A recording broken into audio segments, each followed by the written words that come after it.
to introduce to you my friend and the 45th President of the United States, President Donald Trump.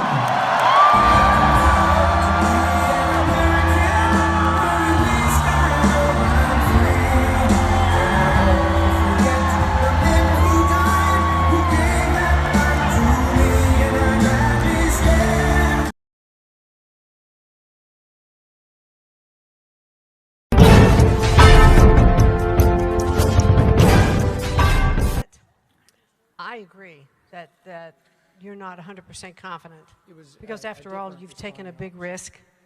You've put your own money on the line.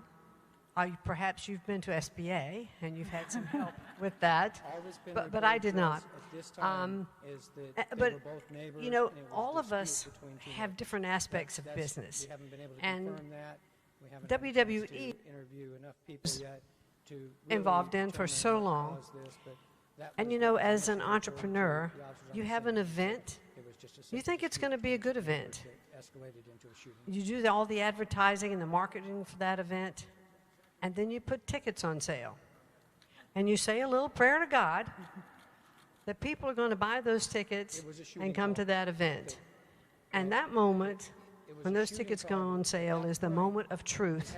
It's just like when your line goes on sale and you want people to buy, right? So those in the early days especially, we had some successful events and we had some not so successful events.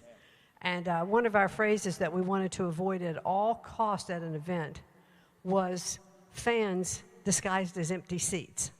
No, we did not have anybody on. That's wonderful. Now, President Trump has made small business and entrepreneurs a focal point of his administration, and you have had an opportunity over the last few months to meet with a lot of these small business owners. What are some of the most inspiring stories that you have heard over the last few months? You want to start, Ivanka? There's so many. There's so many, and it really is just that. It's inspiring. You hear about people achieving such incredible things with seemingly insurmountable obstacles in their path.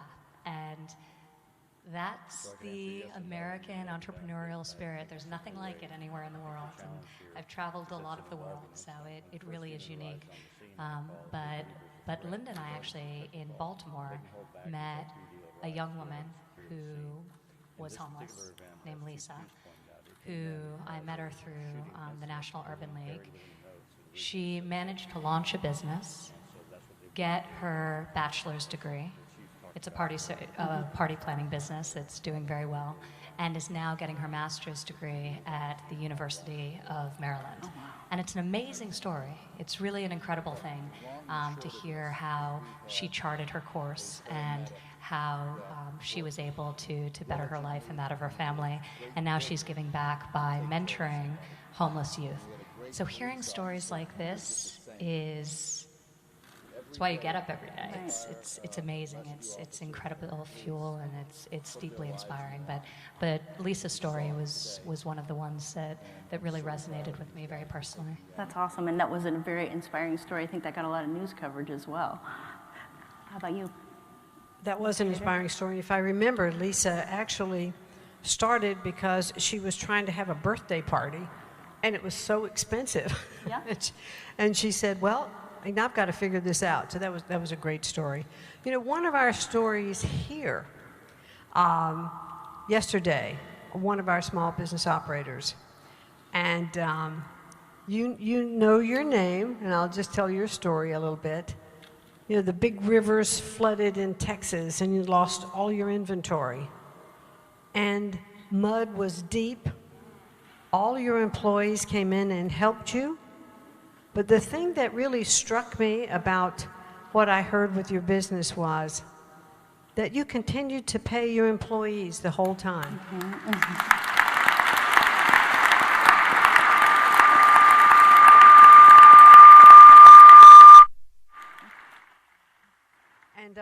And that says so much.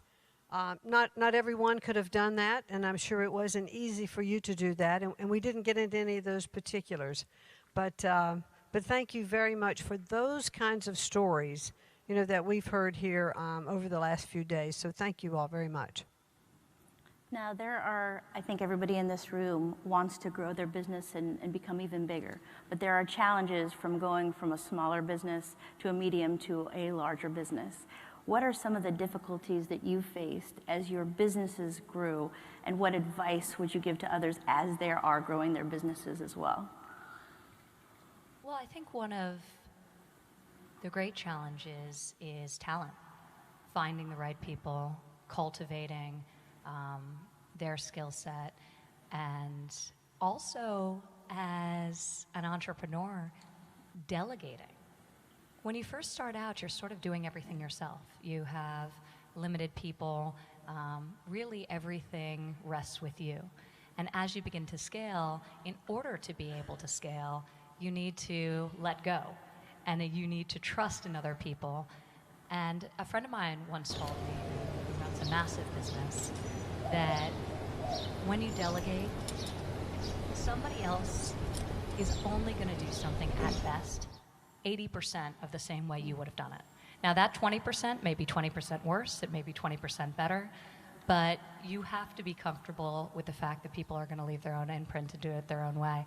And it can be really hard when it's your business to just learn the talent, and it is a talent, it's a necessity as you grow, but the ability to trust and empower other people to exceed your expectations. It is really hard to let go, especially when it's your baby and you've sort of grown it from infancy and you just don't want to let it go. And I know that in our business, when we just simply couldn't do it anymore ourselves, we had to hire one more person and then hire the next person and hire the next person. And that management and delegation is incredibly hard. I'll tell you a little bit of a success story that happened at WWE. We decided that we were going, now this all sounds today like, oh my gosh, surely you were doing it all along. But at arenas where we were having our live events, there, believe it or not, was no merchandise that was being sold. So kind of a first in our industry was to develop T-shirts to sell at the arena. Well, we got to the arena and we sold out so fast, and people were coming up, I happened to be there, and was saying, could I give you my name and could you send me something so I could order it by mail? Well, guess what kind of a business got started off of that? An incredible mail order business for WWE. Now, we had to scale up very quickly to fill those orders, and quite frankly, we weren't prepared for it. And we took a little back step for a second while we got the production in place, all of the things you have to go through with to pack and ship. But it was an incredible business. But I think when you're scaling, one of the things that I've learned is that you have to always plan for success. You want success, but have that plan B that is success. If it took off beyond your wildest dreams, how would you manage it? Right. And one of the things, and maybe I'll just add this as a add-on to what Linda was saying. I'm looking around the room and I see a lot of empowered women entrepreneurs in here, which I love. But one, yes.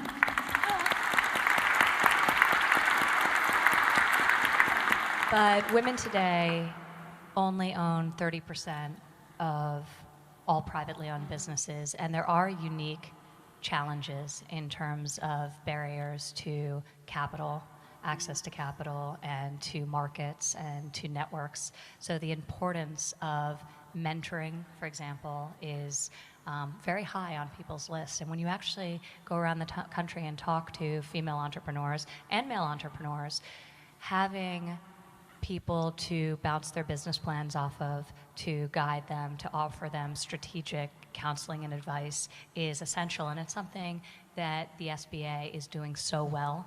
I think this room, filled with unbelievable small business owners and entrepreneurs, is a testament to that. So hopefully you take this opportunity to cultivate some great relationships that will be mutually beneficial to you as you all grow your businesses.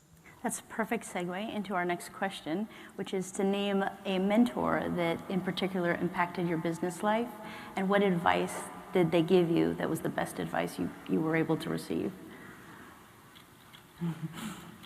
Well, I have an obvious one. I was going to say it might be a little bit easier for you, Ivanka.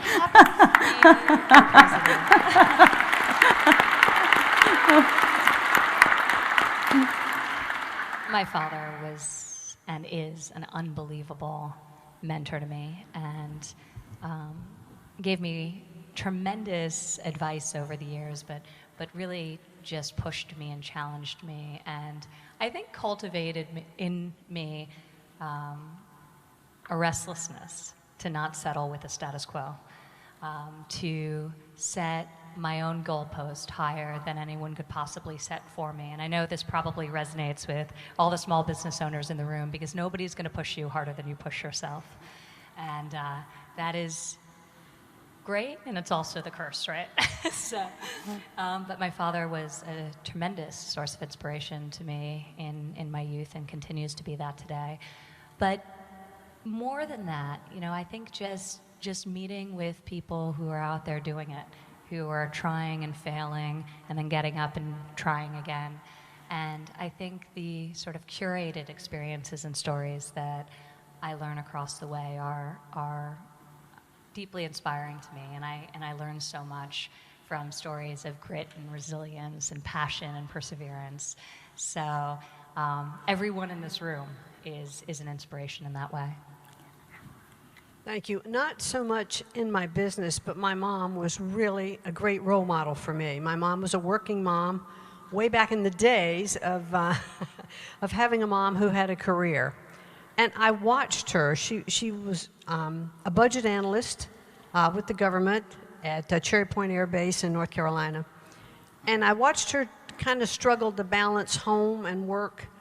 And I took that to heart, because she always made time for me. Of course, I was perfect because I was an only child, and I was the only one she had to worry about. But then, as I grew a business with my husband Vince, I think we mentored each other, and we kind of learned as we went, because there wasn't a roadmap for us. Some of it was guts, a lot of it sweat equity, a lot of little lady luck along the way. Mm-hmm. But I think we mentored each other, and I so agree. Ivanka, you started by talking about empowered women in this room. It's just a little segue. We have to mentor and support each other. What I've often found, and excuse me, gentlemen, for this, but I've often found that women are reluctant to support each other. So let's make sure, that we do that. We have so much to share and so much to give. And so as we network and mentor throughout all of our organizations, and as we take care of each other, but it's something, to remember. Well, you mentioned your mother, and so that I think you guys saw the questions. Like, if you're leading right into the questions, was just great. You both have had small children, still have small children, as you were growing your business, as you're right in the middle of your career. How did you handle that, and what were some of the difficulties, that you're facing? I'm in the thick of it right now. And how are you handling it, and what advice do you give others? Ask me in a little over a decade. Okay. So I have a daughter who's almost 6, a son who's 3.5, and a 1-year-old. So we are... It's chaos. It's chaos at our home. The only thing that could make everything else around me feel calm on a relative basis is walking in my front door. So, but I have actually, personally, thrown balance out the window. I don't even strive for it anymore, because I don't like to intentionally set myself up for failure. I did that probably the first 2 years of my daughter's life, but I've actually chilled out a bit on this front. I think that balance, think it implies a scale, which inevitably tips in one direction. And the challenge with children is so often the levers are outside of your control. My son gets sick, well, there goes balance. Something comes up for me, an opportunity that's transformative back when I was in the private sector. Well, you dive in. This whole experience over the last several months, I've been throwing myself into with the hope that I can make a positive impact. So there's no way to really plan for balance. You can think about your schedule, and I'm incredibly rigid about ensuring that I create individual time with each of my children, that since I don't have a tremendous quantity of time to spend with them, I spend real quality time with them. I obviously won't plan a work-related function the night after getting home from a trip where I've been traveling. So you can achieve that kind of scheduling balance a little bit, but really I try to think about things through the lens of what are my priorities, and am I living a life that's consistent with those priorities? Right. And sometimes I think about it and I'm not. It's gotten out of whack in one way or the other. Other times I feel like I did a decent job. So I try to be as reflective as I can, as often as I can, to make sure that I'm creating a life that I want to live, because we're the only ones who can create it for us. Right. So acceptance of the non-perfect is one of those things that we would be your advice, it's right? It's an essential survival skill. Great. Wouldn't you say, Linda? Administrator McMahon? Yeah, absolutely. It's clearly been a while since I had children at home, but I have 6 grandchildren. They haven't interfered at all with my business. They're additive to it on every level. But I remember those days, and I think one of the things that you deal with so much, and as much as we strive not to, is guilt. Because sometimes you just plain feel guilty when you've got one hanging on your leg as you're trying to drag yourself out the door. And you know they're going to be fine. You'll be in the driveway, you know, and they'll be laughing and playing. But you carry that image with you all day long. Just before I accepted this position, I was on the board of trustees at Sacred Heart University in Connecticut. And I started a series. We did it once a quarter. And it was called Women Can Have It All. Now, clearly, it was to beg the question, could women have it all? And without doubt, every one of my guests who came on, and we would talk like this, talked about how balance clearly never is achievable unless you redefine balance. Sometimes it's 90-10, sometimes it's 80-20, whatever it is. But you have to define, you know, your own balance and be comfortable with it. And so I agree, you have to embrace it. Yeah, right. I call it the overwhelm. It's the overwhelm. But I think you mentioned this sense of guilt, and I think that exists both personally, professionally, and what I've tried to do is just be present in the moment. Mm-hmm. Because those first few years were rough for me. I was in the office, I felt guilty about not being at home. I was at home, I felt guilty about not being in the office. And the only time I was at peace was when I was lying awake at 3 o'clock in the morning. My children were sleeping. Obviously, I couldn't be returning phone calls, and I could just think and breathe. But, you know, I think now, once you have your 3rd child, you just all goes out the window. But I think now I actually think a lot more about just being present, just being really focused and enjoying what it is that I'm doing and executing on that, you know, either in this new role or when I'm at home, really being present with my kids. Right. And I think that is helpful in as you think about work-life fit. Right, and I'm sure it helps to share, and that's why we ask these questions at these panels, and we would encourage everyone to share the stories, because while things may look perfect, somebody else's business looks perfect, everything else is happening in the background. So our last question will be, now that you have sort of moved from the private sector now into government, which is a totally different animal, what are the things that you're seeing, or the obstacles or difficulties, or even the opportunities you're seeing that we can bring that private sector experience into government to make it to work better for everybody here? Go. Well, I think a couple of things. I think the opportunity for impact is enormous, just enormous, and that's really exciting. And I think in the same way, when you're running a business and you don't want to go home, you don't want to stop, you're always working, I think in the same way, for this finite period of time, you want to do as much positive good as possible. So you treat it and think about it in the same way, about the immediacy, the urgency of getting things done. I think government does move at a different pace. It was constructed to, and in some ways intended to. But I think being an entrepreneur and coming from a business perspective, that can be a little challenging. So, but I think that tension is good. You push to try and get more done, and I think bringing sort of an innovative entrepreneurial mindset to government and to government initiatives and projects is a very positive thing. Ministry? Yeah, I think so too. I think my experience has been I'm very confident at being at SBA from my background, and when I'm giving business direction and I'm talking about marketing and promotion and the economy. But then we got this thing called the government. And those rules and regulations are the ones that, I'm really trying to absorb.